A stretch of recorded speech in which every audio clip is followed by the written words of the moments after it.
Well, I was always involved in music as a child, and we moved from here up north east, and sometimes kids don't talk to each other, so I used to go down in Stonehaven into the kippering sheds and listen to the women gutting the fish and clapping their clogs and singing the wonderful north east songs, which were actually completely pornographic, but I didn't know that at the time.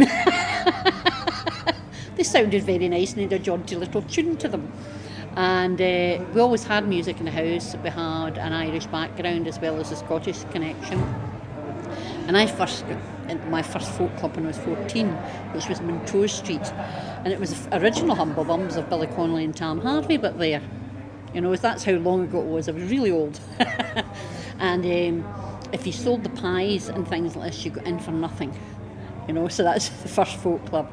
And I was always, because I never really sang in public or anything like that, I always helped organise. So I was always indoors taking tickets or doing raffles or organising concerts or benefits.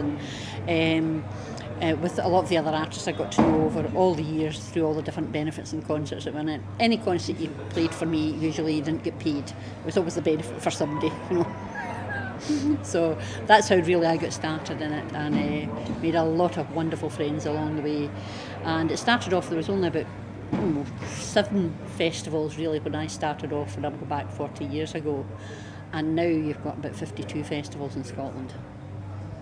Big change. I mean, you're talking about, obviously your enjoyment of music when you were a child and growing up. What then is the attraction for you now? What do you get out of being involved, specifically with Celtic Connections?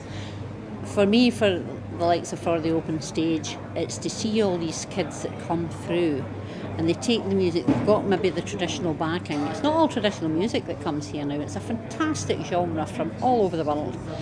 But my heart is in traditional music, I'll say that. But they learn the traditional music and then they take it to a fantastic genre that has never been done before. They're out there, it's really the jazz folk world or, the Americana folk world. Tags are no use, they just make magnificent music.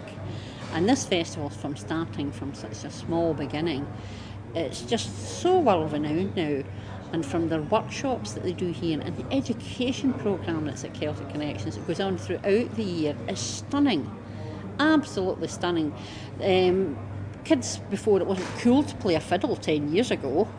I mean, it just was not. You would never get somebody in Carswell or House playing a fiddle. You would just, the street cred would be gone. Now they're all getting really into it and getting into the music. And it's not just turning out professionals. A lot of people think if you go to college or to, the academy to learn music, they're turning out professionals. They're not. They're turning out very accomplished young adults. And it gives them the spur to come on. And this festival, meeting their peers and getting to jam with their peers, maybe at the club or something like that, is a catalyst that are needed. And this festival has actually been a catalyst not only for Glasgow and for Scotland, but for the world. Other festivals look to how Celtic Connections is run.